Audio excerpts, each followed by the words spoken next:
এর উপনির্বাচনে তো আমি আগেও বলেছি ভালো ভোটে আমরা সেখানে জিতব।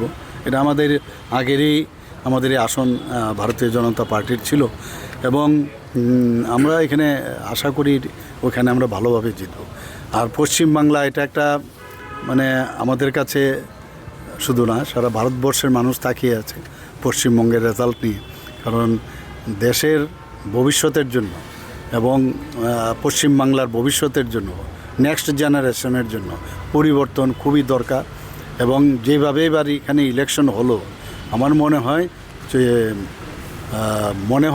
নিশ্চিত, আমি আগেও বলেছি ইলেকশনের সময় তো নিশ্চিতই বলি যে নিশ্চিত যে ভারতীয় জনতা পার্টির সরকার সেখানে করতে যাচ্ছে। তো বিক্ষিপ্ত ঘটনা হয়েছে, এই প্রথমবার হলো, আদারওয়াইজ তো ওয়েস্ট বেঙ্গলের ইলেকশন কি হতো। তো সেই জায়গায় আস্তে আস্তে করে আজকে কিন্তু সেখানে প্রপার ইলেকশন হচ্ছে। আমি যতটুকু এখন পর্যন্ত যে টিভির পর্দায় বা মোবাইলে আমি যা দেখলাম, এটা ভালোই হচ্ছে। মানুষ তো খুশি হয়ে বলছে যে প্রথমবার এইভাবে ভয় মুক্ত এটা ওয়েস্ট বেঙ্গলে গিয়ে আমরা ভোট দিতে পেরেছি। কয়েক জায়গায় হচ্ছে, কারণ এগুলো তো বহুদিনের পুরনো অভ্যেস, তো ন্যাচারালি তো এই অভ্যেস থেকে বেরিয়ে এসে দেখা যাক রেজাল্ট। তো আমরা তো আশাবাদী এবং নিশ্চয়ই রেজাল্ট ভালো হবে।